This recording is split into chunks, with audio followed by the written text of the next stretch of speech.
go. How's it going, my friends? It's Carpo here. I'm making this video, and, I'm not sure quite how to start it off. I wanted to say that what I love about my channel is the ability to come on and post a video about any fucking subject I want. Pardon the language, but I'm trying to make a point here. And you'll notice that I don't cuss very often. It's not my usual demeanor. And once in a while I'll throw a fucker or shit in there. The idea is that I can. Now, there are some videos which monetize and make profit off of ads, so therefore they have to cater to a certain respectable nature. They're not allowed to use certain language or talk about certain subjects. And it's not that people are censored. It's that if you want to make money off of ad revenue, you have to be willing to compromise. And I just wanted to stop and say, I don't have to do any of that shit. And I'm very grateful for it. And I'm grateful to have all of you as subscribers out there. That, it's no frills, no bullshit on my channel. The kind of stuff I do is for whatever I'm thinking, whatever's on the top of my mind. And, what brought this on was my idea for here. I was going to do a vape video. And I was like, what should I call it? Carpo's Vape Corner or something stupid as a joke. And I was thinking, that's awesome that I can come on and talk about a subject, whatever I want, at any time. And I don't have to feel weird or bad about it, or have my subscribers telling me, oh man, this isn't what your channel's usually about. I've heard so many stories from people who, and my wife and I were just talking about this, because I told her, I was like, I love my channel because I can do whatever I want, and nobody's there to censor me, and I don't have to worry about talking about random subjects. Oh, this is rosemary, by the way. I just had it drying in here. And I can talk about anything I want, and I don't have to, worry about any of that. And she says, yeah, actually, she was just watching somebody who was talking about that. It was the drunk cook, the girl who would do the drunk chef thing. And I remember seeing her channel one time, and how she, in an interview, said she didn't want to do it anymore. She wanted to do something else, but everybody expected her to do that. But at a point, it becomes so boring that, it's not, how much can you do with it? And when I started my channel, I really thought that, at one point, I've got to run out of subject matter. I mean, there's got to be something that's going to run out. And there have been times when I've wanted to change over to doing news shit. I started another channel called, Tom Sawyer News. That was a YouTube channel I started about 3 years ago, I think. And I didn't get very far on it. It was like the 2-minute news by Tom Sawyer or whatever news. I mean, I didn't try to, use that as really a nickname or anything. It was just, I was trying to find some way to express the corruption that was going on in the world and the frustrations I have in 2 minutes or less, because my other videos tend to be so long. And I quickly lost interest. I was like, I don't want to make something that I have to talk about certain subjects. And I don't want to ever have a channel where I have to answer to some shitball boss that's telling me how to run my channel. And if you have ads on your channel and you change the way that the things you want to talk about because you won't get the ad revenue, then you're owned by the boss. And I'm sorry to say, that's just how it is. You're owned by the man if you're getting paid for ads on your channel. And hey, there's nothing wrong with it. It's fine. I mean, I have a Patreon account I opened up a couple of months ago. And, I've always, if people want to donate, they can. And if they don't, they don't. But I never ask for anything. It's only for the people who have wanted to contribute in the past.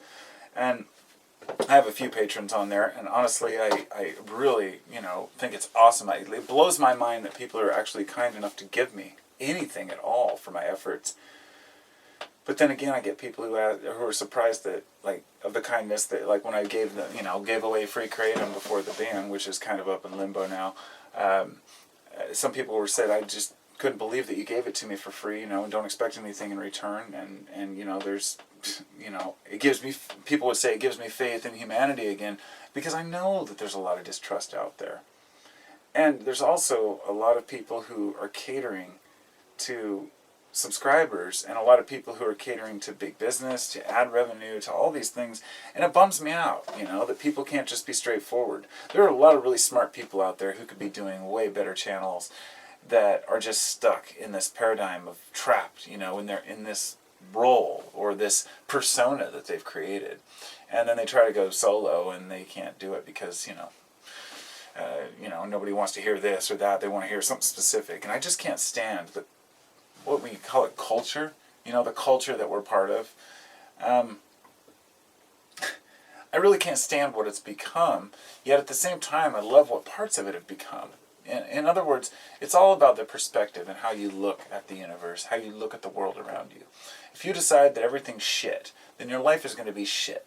If you decide that you're going to look for the beauty, then that's what you're going to find. And this is something that I've learned early on, and I'm glad that I have, but it's very difficult to express that to people and convince them that, hey, you can think better thoughts, positive thoughts. In other words, when something negative starts to creep into your mind, you pull through and you persevere because you find a positive side to it. Everything has positivity. Manly P. Hall was probably my biggest influence on mind games, mind change, like understanding how the human mind works, as far as the internal struggle between good and evil and the metaphors that it entails. And it gave me a newfound respect for religion, and a newfound respect for the roots of mankind and some of the yearnings that we have as people. But we like to be social creatures. We like to socialize. And for me, YouTube is a way to socialize. And I don't have a lot of friends that I hang out with, although my best friend is my wife, who I live with. And fortunately, we are great friends, and she's like the best wife I could ever even imagine having. Like I've never thought, like a lot of people say, oh yeah, I'm not getting along with my wife. I've just never had that problem because we express things to each other. Sure, we've spat at each other once in a while, but that's very rare, and it's usually there's a resolution we're after. So it takes effort on both sides is what I'm saying, and I'm really grateful to have an expression through family, which allows me to have an expression through YouTube. Because if I was unhappy in my home life, I would be unhappy in my videos. And that's a really important thing to consider. A lot of the people that are making videos about particular subjects, they're unhappy people. They rant and they rave about stuff. I make videos that are called Carpo's Rants, but I don't necessarily sit there and bitch. My rants are more or less going, some people are kind of stupid, but oh well, that's life. And I'll never let my ego get the best of me because I've been down that road. It's bullshit. I've had people say, things like, wait till your channel gets bigger and you get more subs. I hope you don't become arrogant. I'm like, no, I don't.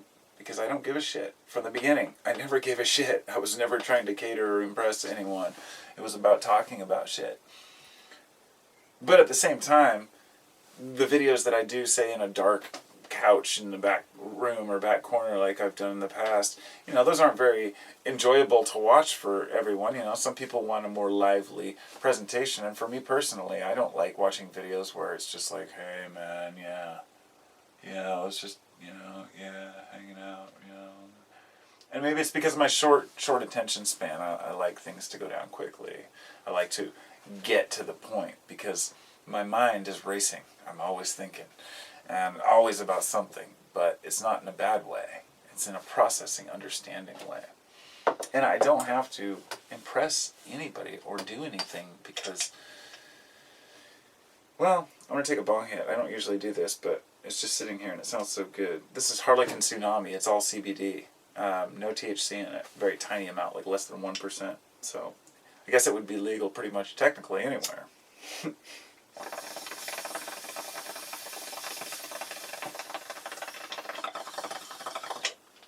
I grew it about a year ago, and I've had it curing ever since, and it still tastes fine.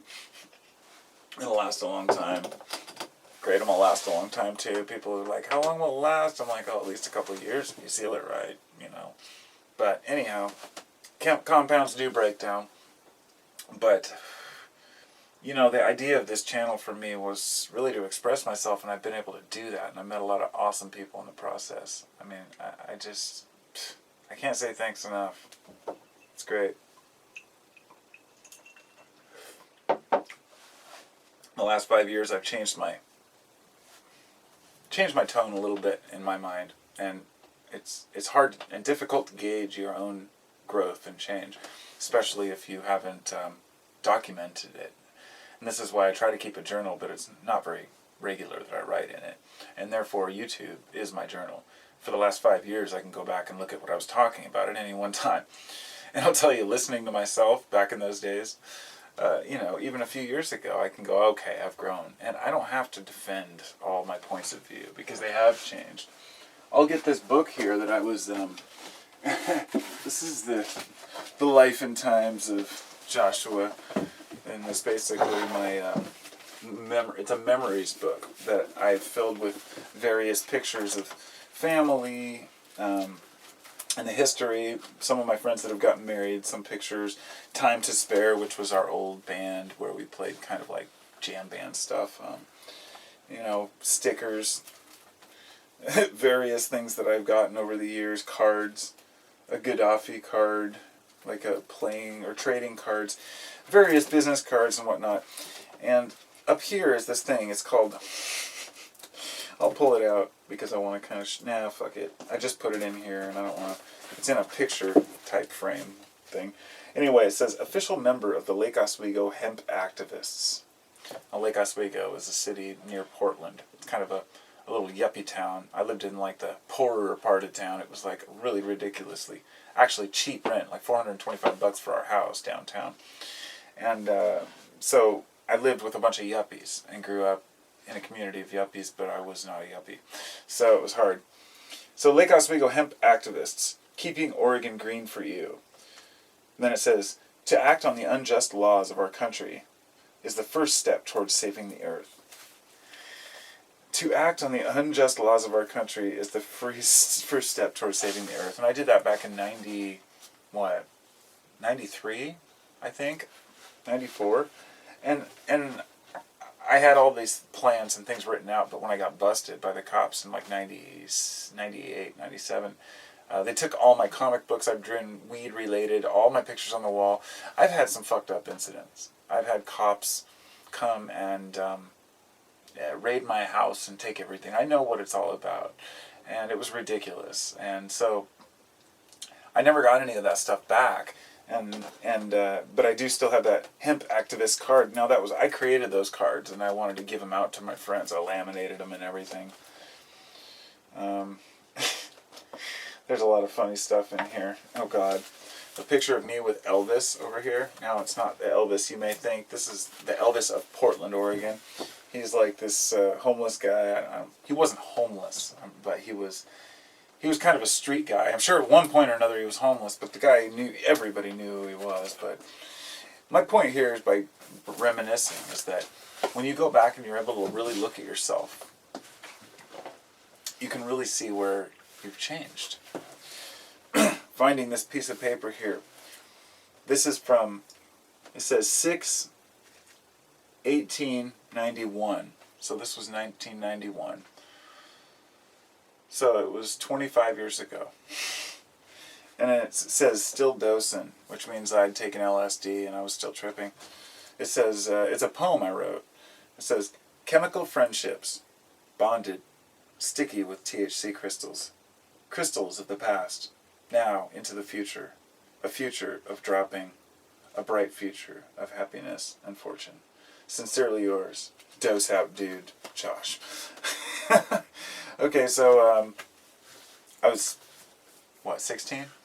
The point of looking back through things like this is you really get a glimpse of who you were at one point in your life.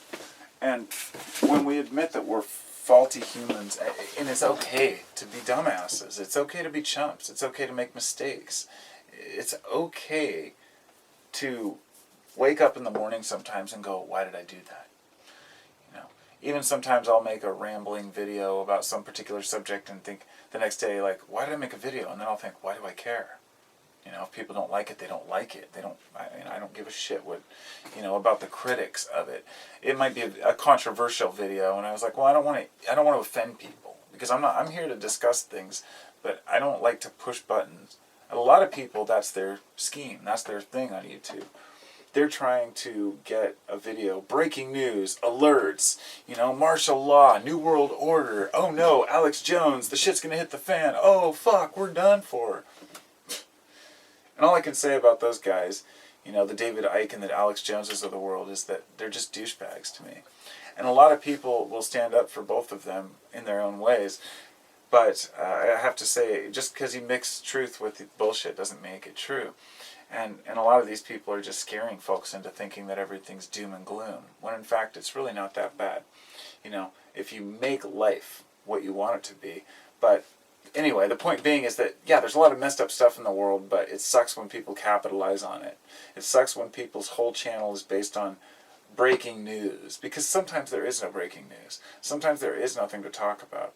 And when we're constantly bombarded with this stuff, you know, there's two channels, I won't even name them. They're both two of the most prominent UFO channels. If you Google, you know, if you go to YouTube and type in, you know, new UFO breaking or anything like that, it'll come up with these two particular channels who have always been on there. And every day, it's some new giant UFO over Scotland or Antarctica, or, you know, invasion on the way. These guys are, well, I don't know, I think they're each one guy on the channel, but, you know, they make a lot of money probably on their advertisements, and I respect the fact that they want to probably originally reveal information about UFOs and intelligence about these things. But you have to admit, at a point, the information runs out. In other words, you can only bring up old information and stories too much. So much. How many times can you bring up Betty and Barney Hill, which are from the 50s, they were like, or 60s, they were one of the original abducted couples, supposedly. And there are a lot of strange stories out there, weird things that have happened. And perhaps abductions have taken place. I don't know. Perhaps UFOs are something interdimensional or real or interplanetary, we don't know. But the point is that if you're making up stories in order just to get views, this is what's wrong with society right now. You know, we as individuals want to express ourselves, and I think our information should be true and fair. We shouldn't be making things up or making up lies. We should just be ourselves. You know, maybe I'm being too harsh. I don't know. You tell me. You know, I have a problem with personalities, internet personalities, and I don't mean that offensively in any way. A lot of the guys like PewDiePie type guys that do, you know, the gaming kind of thing, they've got this, at least they're somewhat real a lot of the time, you know, whereas some of these people who have really popular channels and you don't even know what the actual person is really like. If you know, let me put it this way, the folks I'm talking about are the ones that if you ran into them on the street, they would speak to you differently than they're talking to you on their channel. And I understand that that's marketing, that's how it works, and that's why I don't do it. I never gave a shit about that, you know. I can't be anybody but myself, you know. I'm always the same way. I have a very neutral personality, and it's just how it is, you know. Take it or leave it. I mean, I guess I have almost 8,000 subscribers. I have no idea why, and out of the blue, all of a sudden, you know, these people keep coming for different reasons, yet I can talk with Christians, with atheists, with, you know, supporters of drugs, anti-drug people. Everybody has their own certain things they agree with and certain things they disagree with. And I think by discussing those things together, we can get a better idea of where we stand as individuals, as people. Isn't that what's important? Is knowing each other. We can't hide away. Any of you who are out there watching this still, obviously you're curious about other people or you wouldn't even be watching. And so all of us have the same mutual interest of understanding each other, because it helps us to live better lives. I think.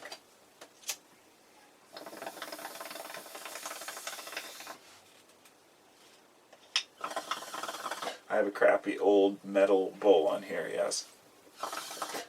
I don't treat myself to nice equipment. I don't ever buy anything for myself like I want to. You know, I have these ideas of things I want. To be honest, last night, it was kind of late, and I went shopping online, and I bought myself a metal detector. It was a Garrett something 250. I did a little bit of research for about 15 minutes, and I went with this like AT250 or something. And I'm like, okay, I'm gonna go out and I'm gonna find some stuff. You know, it's something I've always wanted to do. I've always wanted to have a metal detector for years, for decades. You know, I thought, oh, that would be so cool. And I'm like, you know, I'm broke. I can never afford one. But you know what? Sometimes you just have to live life and get yourself something that you want, if you have something you want. And anyway, I'm going to take it out with me on my excursions, and I think that will be pretty fun. I was going to make a video about vape fluid here, but I decided that would just be pointless. I have no desire really to do that. I did want to say thanks to the people who have given me vape fluid. I have two of my subscribers who have sent me free samples and bottles of vape fluid. I really appreciate it. I'm not going to advertise companies or anything here at this point. I haven't tried them all out, but this stuff, Smurf puke, I love it. It's actually it smells really good, and this stuff is pumpkin pie, and then I have CBD. It's a CBD, you know, in propylene glycol and vegetable glycerin, but I don't know the actual content of CBD. 50 milligrams, whatever. I'm not that impressed with most of these CBD products because I have my own. I have a Harlequin Tsunami oil that's like, you know, 65% CBD and 4-5% THC. It's just a wonderful blend, and I wish people had access to all this stuff, but I worked hard for it, you know. It's not like it just popped into my hand. I mean, I'm generally pretty broke, but a couple years ago I spent time growing some Harley Sue because I wanted to have this high CBD weed to make into hash so I could have some, and I'm glad I did while I could, because I'm not into growing anymore and I've kind of lost interest. I actually have another channel, you know, Plant to Garden. It's my old growing channel on YouTube here, and I just don't use it anymore because I'm not that interested in weed. I'm still fascinated with terpenes and the medicinal aspect of it, but you're much more into it when you're growing it. So there's a perfect example. If I had all my subscribers behind me on this weed channel and I decided I don't want to grow weed anymore, you know, I'd rather just be able to fade away or change to a new subject, but most people aren't open to that if they've subscribed for a reason. The funniest thing is that I've had people subscribe to my channel, and then like a week or two later, after they've left several comments on videos, they'll be like, well, you know, I'm going to have to unsubscribe, you know, your videos have changed. I'm like, are you kidding me? I've been making videos for like 5-6 years, dude. My shit changes constantly. I was talking about Manly Hall, or I'm talking about spiritual or atheism or whatever it might be. I'm always on the go. I'm always on the change. And always on the mend, as I might say, because I'm always healing myself. With no arrogance or, you know, with as much humility as I can say, I embrace the idea of being human. I embrace the idea of living life. Whether we're conscious creatures because of some random cosmic chance or because of some God, doesn't seem to matter, as much as communicating together and getting together and finding out where we're coming from. So I urge you to share that with one another. And like they always say, you know, take it home with you. If you learn something, share it with other people. And that means if you have a good thought, you know, those are the times to share your feelings with other people and to embrace what it means to be alive as much as possible. So, peace. Really, have a good evening. I'll talk to y'all later.